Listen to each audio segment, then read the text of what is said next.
if your parent is the bear in the living room, it is biologically impossible to run to that parent when they are either under or overreacting. If your parent is scary, you cannot run to them. And you also can't run away from them because you're a child. You can't function in the world on your own. You can't make it out there. And kids who are faced with that conundrum, I can't run to mommy because she's scary, and I can't run away from mommy because the world is scary, go into what we call a biological freeze state. And this contributes also to that offline neural network that we see in kids who've experienced trauma. They learn that mommy can't help me.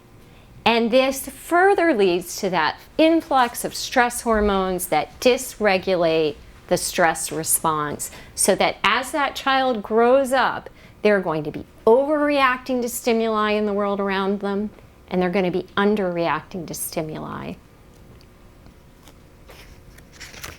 So we call that overmodulation of feelings, and that means that, people are so unreactive because of the freeze state they experienced in childhood that they might not know how to set proper boundaries. They may allow things to happen in their lives that another person might look at and say, that's just crazy. Why didn't they do something when they could have? Or they might, on the other hand, undermodulate. And what does that look like? That's the person who's got a knee-jerk reaction to a lot of things. A car swerves in front of them on the highway and they feel like getting out a gun. They're the person who has an argument with a spouse and, they're throwing things. So whether the result is the overmodulation or undermodulation of the stress response, we can pretty much all agree it's a rotten way to go through the world. So this leads to a lower set point of well-being, what researchers think of as just a lower set point of well-being as one goes through the world. And of course, this is going to affect not just our physical health, but our relationships. And often, the most important relationships that we have.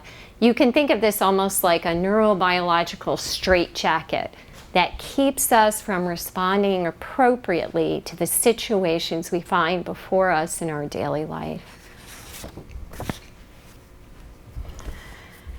So this can really affect our parenting. How many of you have children?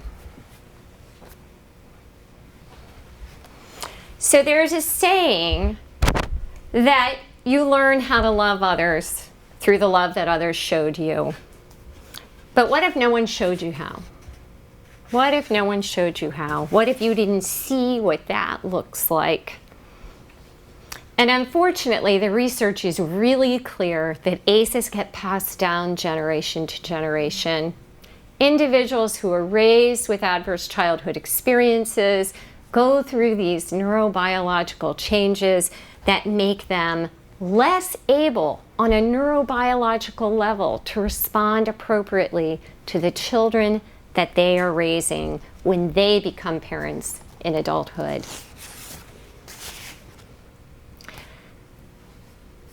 So we're really not the survival of the fittest. If you think about it, we're really the survival of the nurtured. And when we understand that childhood adversity creates these profound functional changes in how we can interact with the world around us, we realize that this has a governance over how people can voice their needs, how well they can stand up for themselves, the mistakes they might make and the choices that they make. And all of these can play out most dramatically in one's own home and in one's own closest relationships.